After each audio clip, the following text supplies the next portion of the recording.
Ali.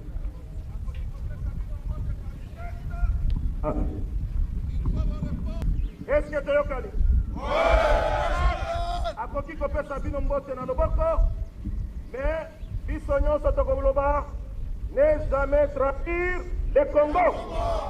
Wana eza devise ya garde républicaine. Pwe ya liboso nalingi nalobela bino oyo nyonso eutaki koleka akotika bino parce que après ngai mokonzi anome mpe bakonzi mosusu kaka baoyo ya garde républicaine. La deuxième question, mission la garde républicaine. Et la troisième question, la discipline. Devise la garde républicaine. Très bien.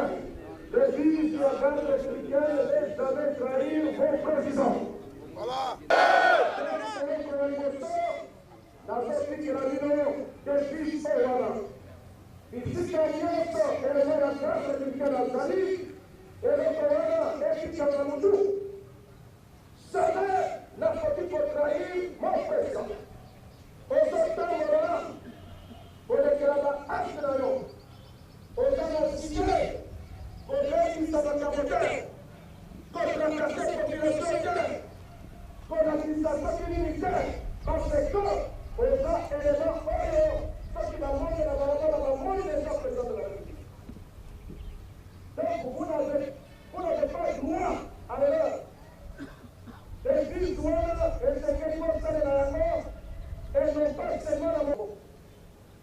La propreté okasi suki na yo leka baloba ke oyo aza soldat aza pembeni ya mokonzi ya moko.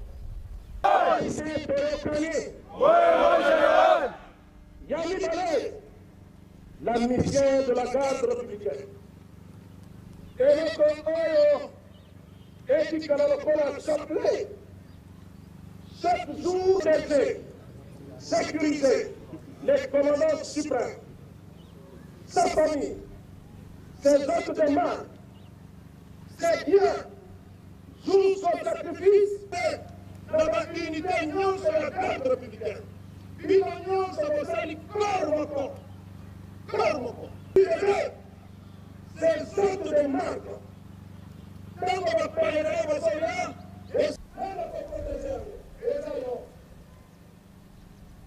Responsable de la famille, attention, pas toucher le col à Kitina c'était un mangeza. Au coup du mango, et quoi il a fait, tu n'as pas le droit de ramasser ça. Et ça, il y a l'hôtel. Et ça, il y a membre, à quoi ça qui a il faut qu'on joue encore, qu'on joue, ça va pour l'eau. Tout ce qui est, la cité, il y a résidence de la République. La garde républicaine, c'est tout un corps. La garde, 10e régiment. Le Boko à gauche. Toro, 17e régiment. Pas membre nyonso. Timoteme Kati, or Mobimbe Salini. Et Télémi. Donc, le commandant de la garde républicaine, ceux qui m'ont témé Salate, Yébake, Kor Mobimba. Et Koufei Naza 14e, Kai Naza 15e, Kai Naza ceci, cela. Non. Une veut dire le commandant de la garde républicaine. Boto Sana. Est-ce que tu es connu? Nanobeli devise, Nanobeli. Il y a armée la mission. Le corps de la garde républicaine est un dernier rempart. Il y a armée la mission. La garde républicaine, c'est une unité. Cela veut dire, Tango Yebi, que Naza unité a établi. Commandant, Bozo, Azar, commandant Nanaï, Samse. Ce qui m'a dit la critique, c'est l'indiscipline. S'il faut qu'on fasse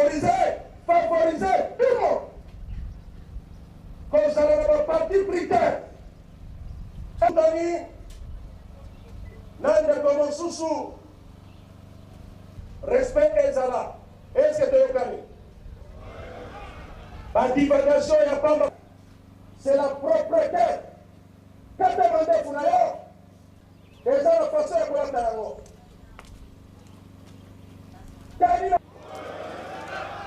Voilà 3 points pour eux. Ne jamais trahir mon président. La réunion quelque part, il y a 400 avoués. Ne jamais trahir mon président. Et il faut bien protéger le commandant suprême, sa famille, éviter négligence. Éviter la route, c'est pas. Famille, protégez la mort. Protégez la mort bien. À toucher la mort de votre famille, bien de la. Donc, évitez ça. Je pense à la de la Awa. Après Awa, ça peut se.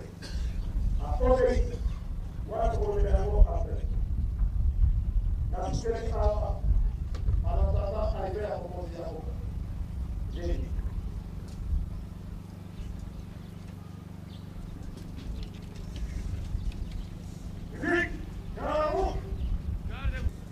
Gardez. Bon. Ensemble. Portez. Ferme. Musique. Commandant en garde républicaine.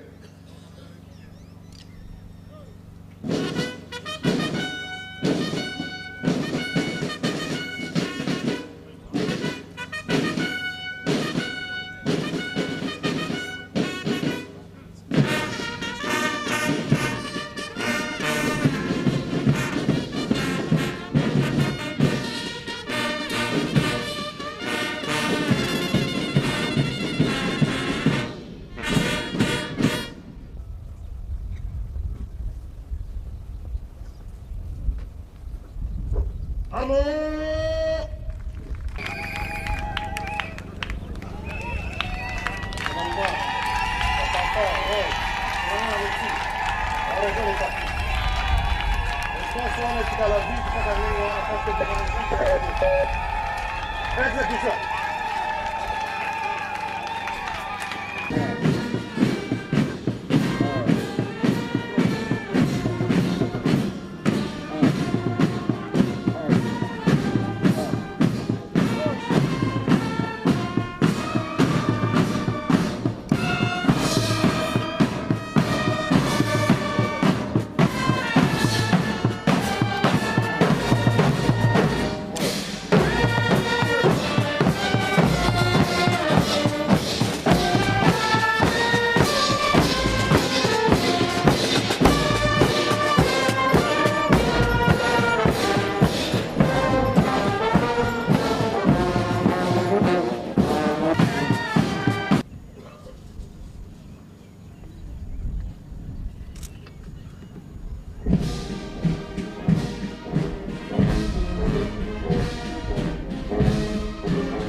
Musique, au chef de l'État.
Excellence, la revue des troupes est terminée.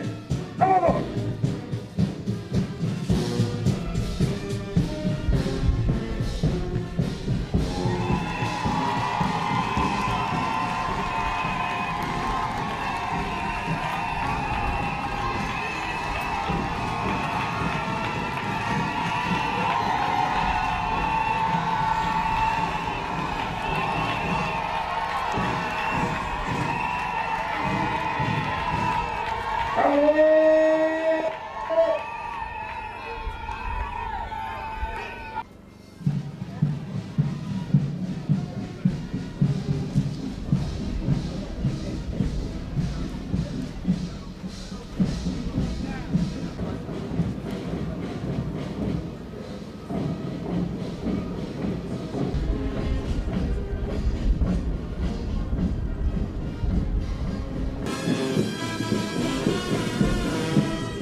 Aligné. Mort. Gardez. Vous. Au centre. Présentez. Armes. Excellence, Monsieur le Président de la République démocratique du Congo, chef de l'État, commandant suprême des forces armées et de la police nationale congolaise, puis-je continuer? Amazon.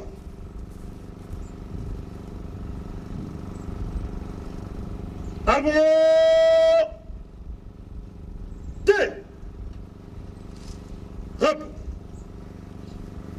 Cabinet du Président de la République.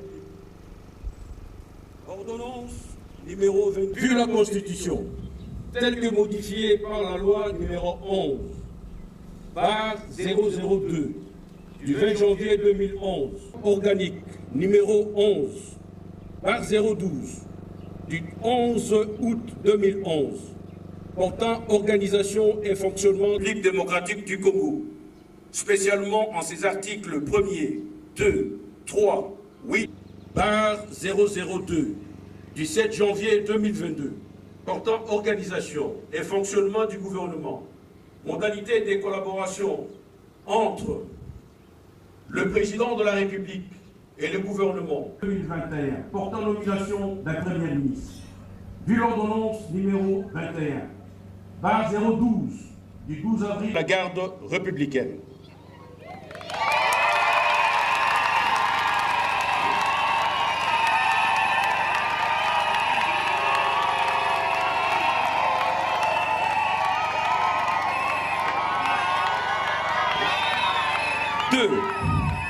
Général de brigade, Inyengeli Bakati Hérisson, matricule 172, 99, 12, 064, 96, commandant adjoint de la garde républicaine, chargé des opérations et du renseignement.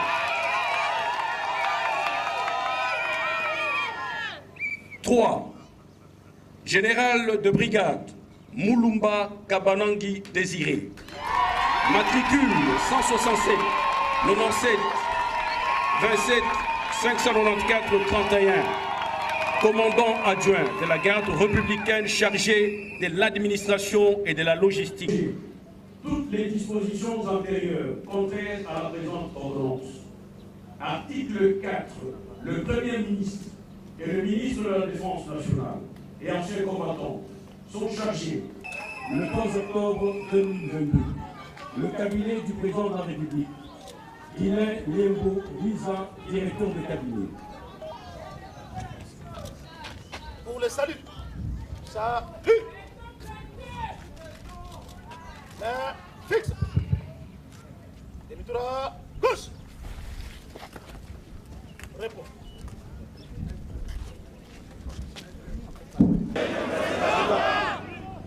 Devise la garde républicaine. Devise la garde républicaine. Très bien. Oui, c'est ça. ne jamais trahir mon président. Élément nyonso ya garde républicaine. Ndenge ordonnance bauti kotangela biso a.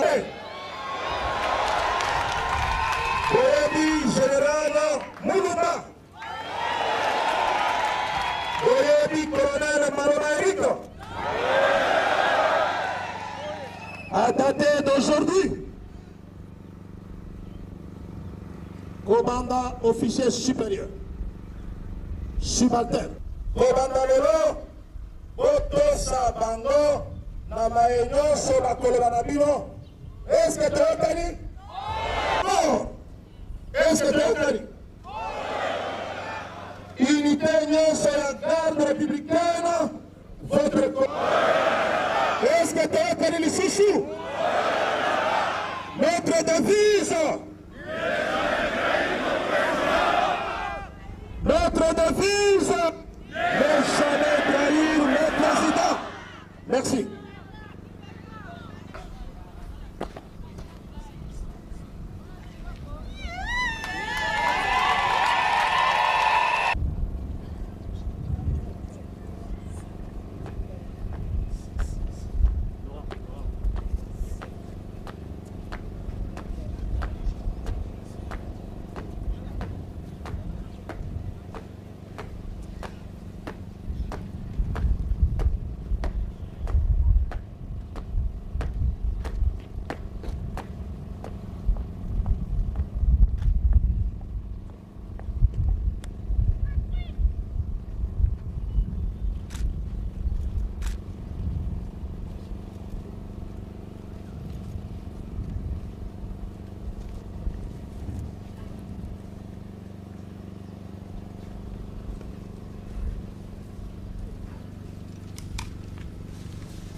Général-major Kami Iliza Ephraïm, je vous remets cet étendard, symbole de votre commandement, que vous défendrez jusqu'au sacrifice suprême. Mes sincères félicitations.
suprême des forces armées et de la police nationale congolaise. Ainsi prend fin la cérémonie de séjour. Plus rien avant.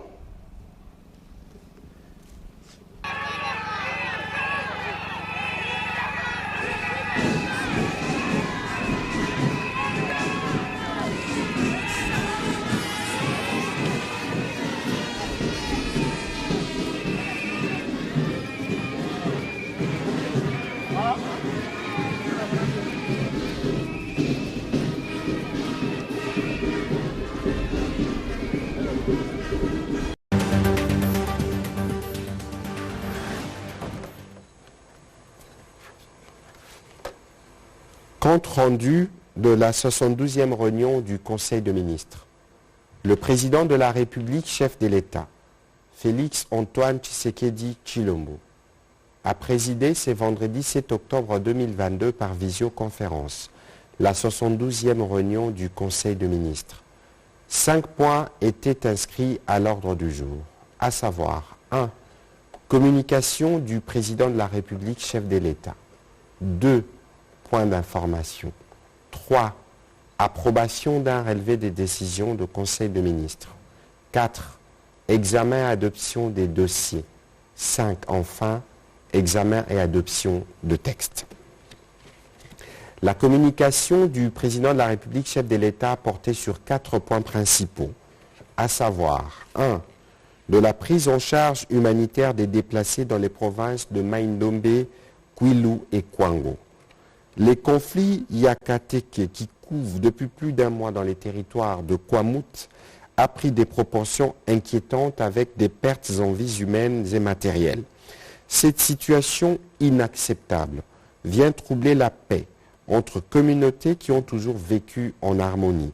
Au-delà des efforts louables déployés jusque-là, à la fois par les autorités provinciales et celles du gouvernement central, d'autres défis demeurent, notamment la sécurisation de la route nationale numéro 17. Le président de la République a aussi tenu à lancer un vibrant appel au calme à l'ensemble de la population du Grand Bandundu, qu'il exhorte à redoubler de vigilance pour dénoncer tout acte susceptible d'exacerber le conflit.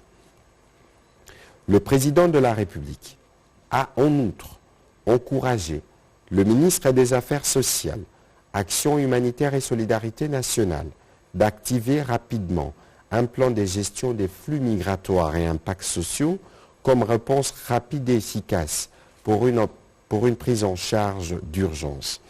Il a été aussi chargé de lancer sans délai une campagne de solidarité nationale en mettant à contribution la société civile pour la sensibilisation de la population à cultiver la paix dans ces coins de la République. Le vice-premier ministre, ministre de l'Intérieur, Sécurité, décentralisation, affaires coutumières, la ministre d'État, ministre de la Justice et garde de Sceaux, les ministres de la Défense nationale, à travers leurs services spécialisés sous les supervisions du Premier ministre, ont été chargés de documenter des faits infractionnels sur l'ensemble du périmètre concerné de la zone de conflit et d'accélérer les rétablissements partout de l'ordre public. Deuxième point de la communication du président de la République, de la rationalisation de l'action de la justice dans le renforcement de la gouvernance publique et de l'état de droit. Le président de la République a rappelé, comme souvent dans ses communications, les rôles pivots reconnus à la justice dans l'architecture institutionnelle de notre pays. Il lui revient de constater que loin de se relever de ses faiblesses, pour l'instant, notre justice va encore mal, s'invitant sur les bancs des accusés, à la grande incompréhension et désolation de notre peuple. Chaque jour, dans tous les coins du pays, le peuple assiste abasourdi, scandaleusement à des actes ou comportements de certains acteurs judiciaires, ainsi qu'à des actions ou décisions judiciaires à la limite du hasard et de la théâtralisation de celles-ci, creusant davantage la méfiance devenue légendaire entre le peuple et la justice. Au regard des dysfonctionnements relevés tant pour ce qui concerne la justice pénale, la justice civile ou administrative, qui sont la voie qui mène à la justice, est assimilée à tort ou à raison à un véritable chemin de la croix. Dans cet environnement, le Conseil supérieur de la magistrature devrait se mobiliser pour relever efficacement les défis de la régulation administrative et disciplinaire de la magistrature.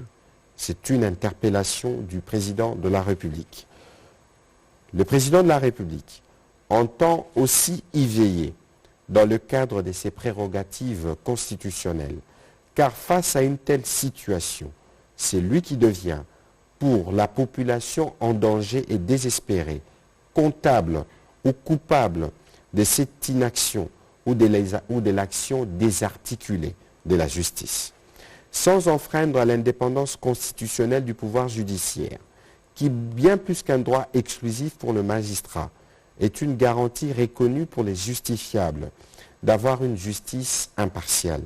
Le président de la République a chargé la ministre d'État, ministre de la Justice et garde de Sceaux, de travailler avec le Conseil supérieur de la magistrature en activant la passerelle légale du cadre de concertation prévu à l'article 17 du règlement intérieur du Conseil supérieur de la magistrature afin de proposer une série de pistes de solutions rapides. Autant que l'inspection générale des services judiciaires et pénitentiaires, comme instrument d'accompagnement du ministère de la Justice, est appelée à jouer son rôle de manière efficace.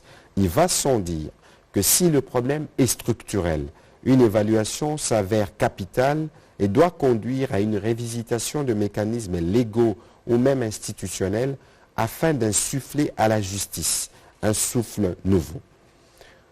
Troisième point de la communication du président de la République, de la délivrance des documents relevant de l'autorité de l'État. La construction d'une administration publique dynamique est un pilier majeur du renforcement de l'autorité de l'État et par ricochet du développement de notre pays, a rappelé le président de la République. Aussi, l'un des indicateurs d'une administration dynamique est la promptitude de ses actions et interactions dans ses rapports avec les usagers, tant à l'intérieur qu'à l'extérieur du pays. Il est donc inadmissible que la délivrance des documents qui matérialisent l'autorité de l'État, passeport, imprimé de valeur, titres académiques scolaires, les documents relevant de l'identification, permis de conduire, etc., deviennent une question des mois, voire des années. Pour ce faire, le président de la République a chargé les membres du gouvernement, chacun en ce qui le concerne, d'agir avec diligence pour qu'avant la fin de cette année 2022, des options claires soient levées en vue d'une solution durable à ces problèmes qui est une cause des graves inquiétudes nationales. Dans le même sens, le président de la République a encouragé le Premier ministre à prendre toutes les dispositions nécessaires afin que la responsabilité de la production de tous les imprimés de valeur puisse revenir de manière définitive et exclusive à l'hôtel de monnaie de la Banque centrale du Congo. Dernier point de la communication du président de la République, de la nécessité de renforcer les activités du service national et de les étendre progressivement à d'autres provinces. Le président de la République a rappelé que depuis sa relance, le service national a produit plus de 6 000 tonnes de maïs à Kanyama-Kasese dans le Mali et Lovo dans le Congo central et travaille pour en produire au moins 10 000 tonnes à la fin de l'année 2022. Ainsi, le service national approvisionne régulièrement les cantines de militaires en farine de maïs, contribuant à l'amélioration de leurs conditions de vie et celles de leurs familles. Le président de la République a précisé que le service national a recruté plus de 3 000 jeunes qui, pour la plupart, étaient des délinquants, considérés comme des perdus de la société. Ces anciens délinquants sont devenus des bâtisseurs. Ils ont pu retrouver une identité, une fierté et une considération pour la nation. Les activités du service national participent tant soit peu à l'amélioration de la sécurité alimentaire, notamment par la stabilisation de prix de certaines denrées, à l'amélioration de conditions de vie de population en général et des militaires en particulier, à la construction des infrastructures et équipements d'utilité publique, à la réintégration sociale des jeunes délinquants et à l'amélioration de la sécurité dans les villes par une insertion professionnelle et sociale réussie de ces jeunes.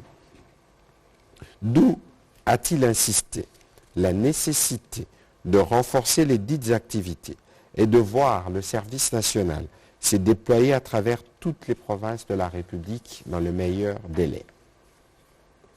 À la suite du président de la République, le Premier ministre et chef du gouvernement a d'une part fait part de la poursuite du dialogue avec le banc syndical de médecins et d'autres professionnels de santé à Bibois et de la nécessité de faire aboutir ces processus dans le cadre du dialogue social.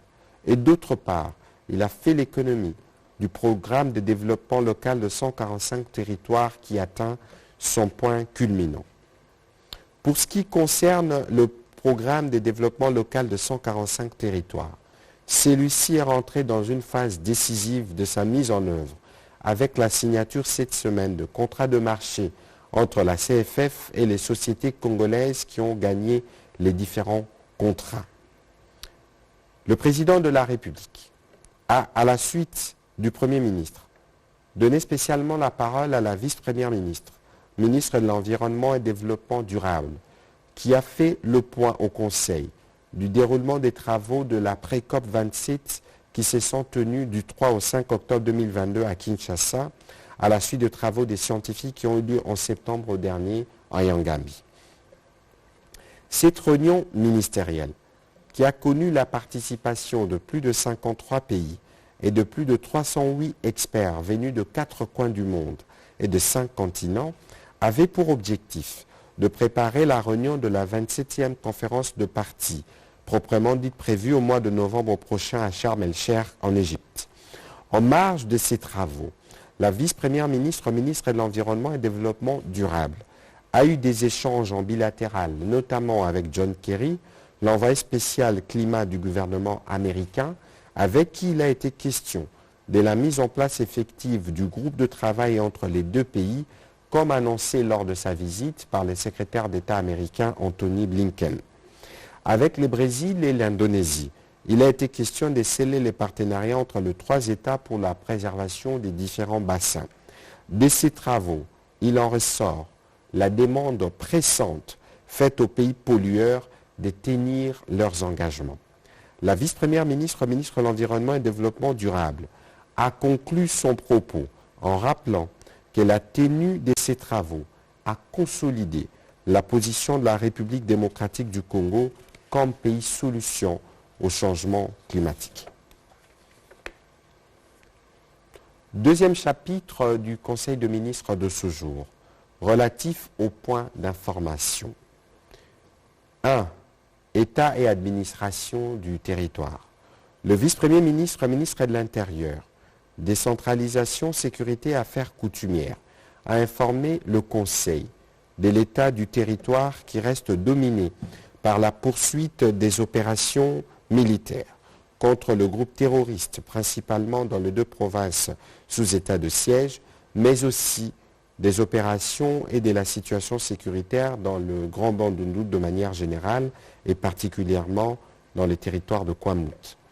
Dans la semaine qui s'achève, l'état d'esprit de la population a été dominé entre autres par la satisfaction de celle-ci et au sein des unités des forces armées de la République démocratique du Congo après les nominations intervenues dans la direction de nos forces armées.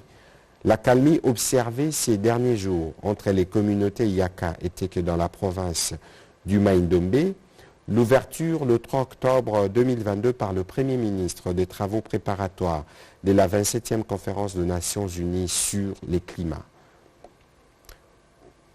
Poursuivant sur ces chapitres de points d'information, le ministre de la Défense nationale et ancien combattant a, pour sa part, présenté une synthèse de la situation opérationnelle militaire du pays qui demeure globalement sous contrôle de forces armées de la République démocratique du Congo. Dans l'Est, les opérations militaires se poursuivent contre le groupe armé et les forces négatives afin de rétablir la paix et la sécurité dans cette partie du pays.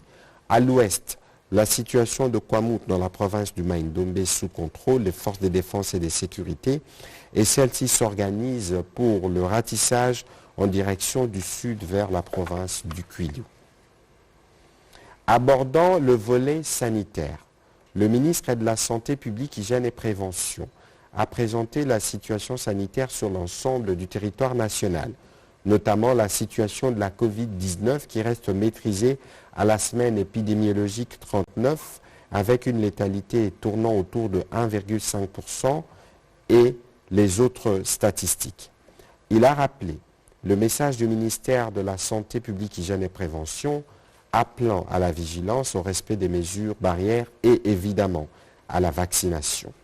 Poursuivant son propos, le ministre de la Santé publique, Hygiène et Prévention a informé le Conseil, à la suite de l'introduction du Premier ministre, de la tenue en cours du second atelier résidentiel portant sur la réactivation des avantages sociaux de médecins et des autres catégories de son secteur.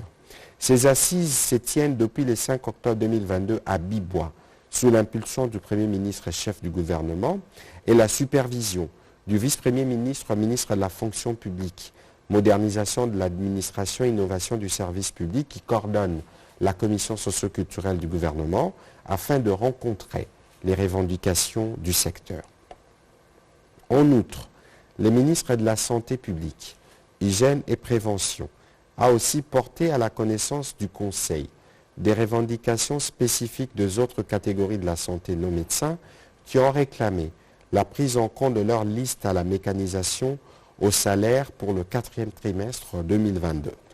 Le Conseil de ministres a pris acte de cette note d'information et le ministre de la Santé a été encouragé à poursuivre les discussions afin de faire aboutir dans les meilleurs délais les discussions en cours avec les médecins ainsi que les autres catégories qui y sont liées. Rapport intérimaire du processus d'identification biométrique des agents de carrière des services publics de l'État.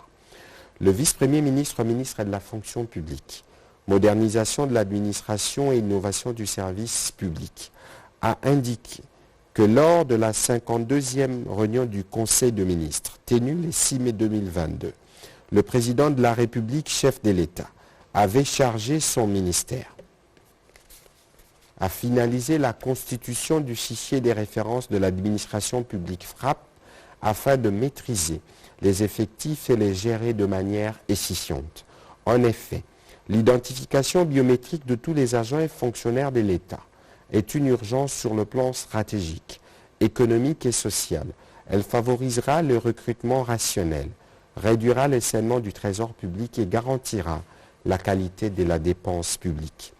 Cette identification s'est fait suivant une approche progressive, participative et transparente, avec la parfaite implication de tous les services publics de l'État concernés. Sur 74 services publics centraux concernés, 63 administrations sont déjà identifiées. 9 services sont en cours d'identification, tandis que 2 sont en attente. Le vice-premier ministre, ministre de la fonction publique, modernisation de l'administration et innovation du service public, a aussi fait part au Conseil des contraintes auxquelles il fait face pour que le gouvernement s'y penche pour ainsi renforcer le processus de pilotage, pour ainsi renforcer les pilotages de ces processus d'identification. Il a annoncé la clôture des opérations d'identification biométrique au niveau central au 30 octobre prochain et le lancement des opérations d'identification biométrique en province et des entités territoriales décentralisées pour le lundi 10 octobre 2022. Le Conseil a pris acte de cette note d'information. Rapport sur l'état d'avancement de projets d'entretien de construction de la voirie dans la ville-province de Kinshasa. Le ministre d'État, ministre des Infrastructures et Travaux publics, a présenté les avancées considérables enregistrées sur les chantiers de projets particuliers réalisés et en cours de réalisation pour la réhabilitation et la construction de certains axes routiers ainsi que la lutte anti-érosive à Kinshasa et dans certaines provinces du pays. Ces rapports globalement satisfaisants a pris en compte les chantiers de projets en cours, financés par les trésors publics, ceux en partenariat public-privé et ceux réalisés avec l'appui des bailleurs de fonds. Le Conseil a pris acte de ces rapports.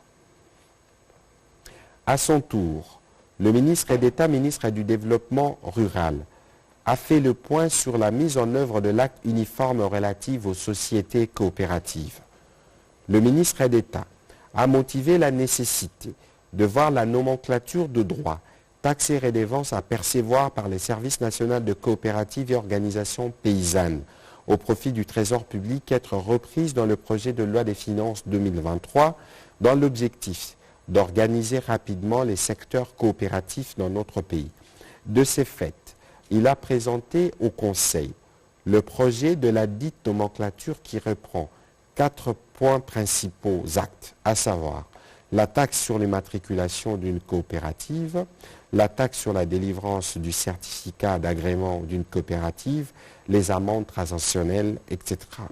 L'insertion dans le budget de l'État de l'exercice 2023 mettra un terme à la dichotomie engendrée dans l'exécution des dispositions du traité relatif à l'OHADA, à l'acte uniforme relatif aux sociétés coopératives, ainsi que la Constitution de la République démocratique du Congo. Aussi devra-t-il permettre à la Direction générale des recettes administratives, judiciaires, domaniales et des participations des GERAD de déterminer l'assiette des calculs et les taux d'imposition, de fixer les modalités de perception de ces droits, taxes et redevances, et ce suivant le principe constitutionnel, pas de taxes sans loi. Le Conseil a pris acte de sa note d'information. Au point 7, sur ces chapitres de points d'information, le ministre des Finances a présenté au Conseil le plan de rationalisation des charges non fiscales pour fin septembre 2022 qui constitue un repère structurel pour la 3e revue du programme économique conclu avec le Fonds monétaire international en cours de préparation. La première phase de ces plans concerne quelques actes encadrés par 14 services d'assiette, à savoir les affaires étrangères et coopération internationale, communication et médias, enseignement supérieur et universitaire, tourisme, agriculture, pêche et élevage, autorité de régulation de postes et télécommunications, environnement et développement durable, culture et art, emploi, travail et prévoyance sociale, sport et loisirs, justice et garde des sceaux, transport et voies de communication. Le ministre des Finances a précisé que la rationalisation vise, entre autres, à présenter le droit taxes et redevances du pouvoir central, à éliminer ou devant subir une augmentation des taux et ceux à fusionner, à élaborer une nouvelle nomenclature, nouvelle présentation qui remplace la présentation actuelle et à définir le terme de référence avec l'appui de l'assistance technique du FMI sur la synthèse de toutes les dispositions légales et réglementaires relatives aux recettes encadrées par la DGRAD afin d'aboutir à l'élaboration du Code général des recettes non fiscales. Le Conseil a pris acte de cette note d'information. Recommandation phare issue du 2e Forum africain sur l'exploitation minière à Addis Abeba. Le ministre de l'Industrie a informé le Conseil des recommandations phares pour la République démocratique du Congo, formulées à l'issue du 2e Forum africain sur l'exploitation minière tenu à Addis Abeba. Il a signalé que ces forums étaient organisés autour du thème « La vision minière africaine à l'ère de la transition énergétique verte et de la numérisation, défis et opportunités ». À la suite de ces assises, des recommandations ont été formulées pour la République démocratique du Congo, notamment celles liées à la nécessité pour les États membres de l'Union producteurs de minerais et métaux stratégiques verts de ratifier les statuts du Centre africain de développement minier. De ces points de vue, la République démocratique du Congo devrait saisir cette opportunité au regard des avantages comparatifs qui vont avec les 10 centres et être parmi les premiers à ratifier les statuts relatifs aux questions de transition énergétique. Le Conseil a pris acte de ce rapport. 2 autres rapports qui concernent le ministère de l'intégration régionale. Le ministre de l'intégration régionale a présenté 2 rapports au Conseil. Le premier a porté sur l'état d'avancement des préparatifs du 9e jeu de la francophonie à Kinshasa. À ces propos, il a indiqué que le taux global d'exécution des travaux est à ce jour satisfaisant sur tous les chantiers, suivant les explications fournies par les services habilités, notamment au cours de la visite de terrain effectuée par le Premier ministre chef du gouvernement. Et le délai de livraison de tous les ouvrages est approximativement estimé à la fin du mois d'avril 2023.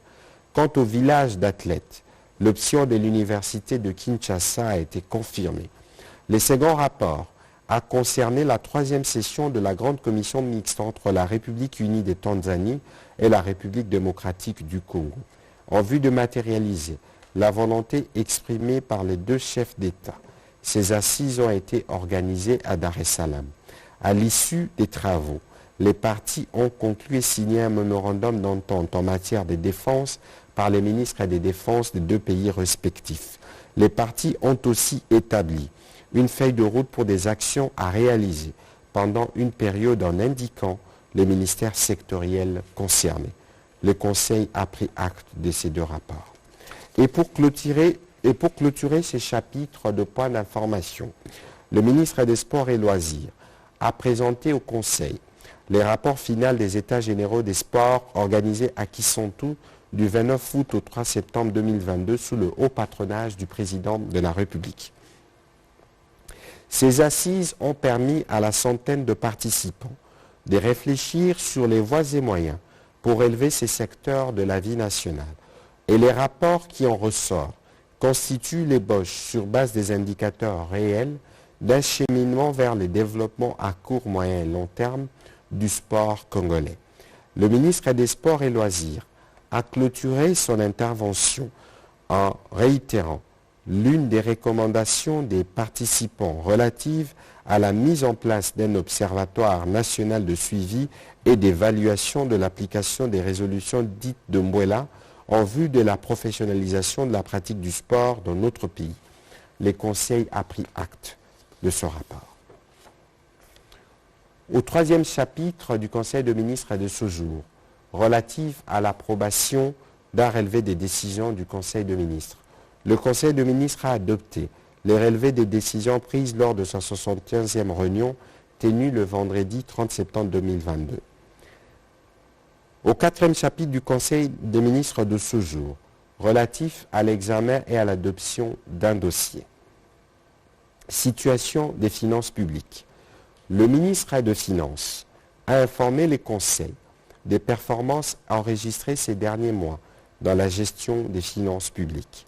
En effet, les recettes mobilisées au mois de septembre 2022 ont été de l'ordre de 1800,5 milliards de francs congolais sur des prévisions des recettes budgétaires mensuelles arrêtées à 1461,4 milliards de francs congolais, soit un taux de réalisation de 123%.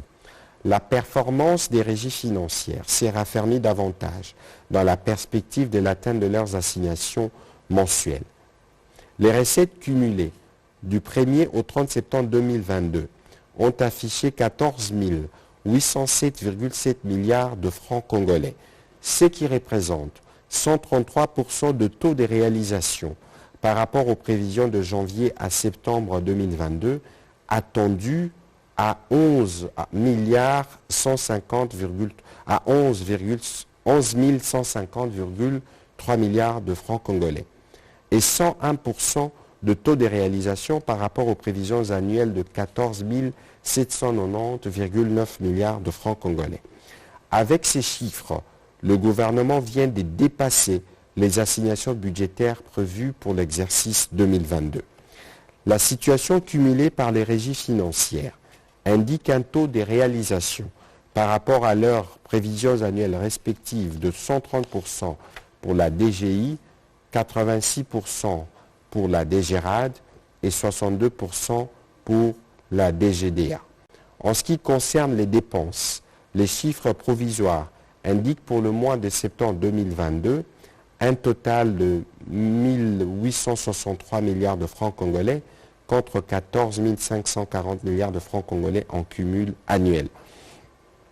Ces dépenses ont été marquées, entre autres, par des paiements importants au titre des subventions, principalement les paiements des pertes et manques à gagner aux sociétés pétrolières et 2 mois de paiement des rétrocessions aux régies financières, le paiement de 60 millions des dotations à la Commission électorale nationale indépendante, ce qui porte à ce jour la somme totale versée à 345,8 millions de dollars américains, en s'est compris 47 millions de francs congolais de la 7e dotation décaissée en ce début du mois d'octobre.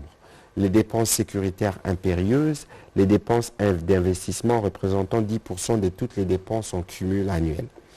La trésorerie de l'État présente un solde excédentaire provisoire de 26 milliards de francs congolais à fin septembre contre 630 milliards de francs congolais en cumul annuel. Sur un autre chapitre, le ministre des Finances a informé les conseils des conclusions de la récente évaluation mutuelle avec le groupe d'action financière GAFI du dispositif anti-blanchiment de capitaux et financement du terrorisme de la République démocratique du Congo. Notre pays étant sous surveillance renforcée, il a réitéré l'engagement du gouvernement à assurer l'exécution du nouveau plan d'action agréé par le groupe d'action contre les blanchiments d'argent en Afrique centrale, GABAC, dans les délais impartis.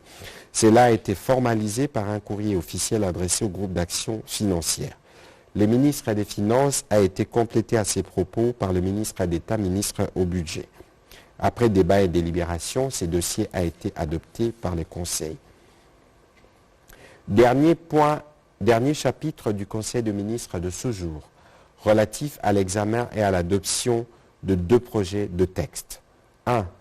Projet de loi portant prorogation de l'état de siège. La ministre d'État, ministre de la Justice, garde des Sceaux, a présenté au Conseil le projet de loi autorisant la prorogation de l'état de siège dans les provinces de l'Ituri et du Nord Kivu pour une période de 15 jours prenant cours le 17 octobre 2022. L'objectif étant de cristalliser les acquis des opérations antérieures en permettant à nos forces armées de poursuivre des actions d'envergure sur terrain en vue de restaurer la paix, la sécurité et l'autorité de l'État dans cette partie de la République démocratique du Congo. Après débat et délibération, ce projet de loi a été adopté. 2. Projet de décret portant gouvernance budgétaire. Le ministre d'État, ministre du Budget, a fait l'économie du projet de décret portant gouvernance budgétaire en République démocratique du Congo. L'application de ces textes, a-t-il expliqué, permettra de renforcer la discipline budgétaire, d'asseoir l'approche budgétaire basée sur la performance au moyen du budget programme et d'organiser la déconcentration de l'ordonnancement en responsabilisant davantage les acteurs de gestion. Le présent projet de décret a le mérite d'expliciter et de réglementer les modalités de mise en œuvre des innovations induites par les prescrits de la loi n 11/011 du 13 juillet 2011 relative aux finances publiques. Il s'agit respectivement de la gestion des risques budgétaires, de la conférence des performances, du cadre d'exécution budgétaire à mode programme, de la gestion publique axée sur la performance et de la régulation budgétaire. Après débat et délibération, le Conseil des ministres a adopté ce projet de décret. Commencé à 13 h, la réunion du Conseil des ministres a pris fin à 17h42. Je vous remercie.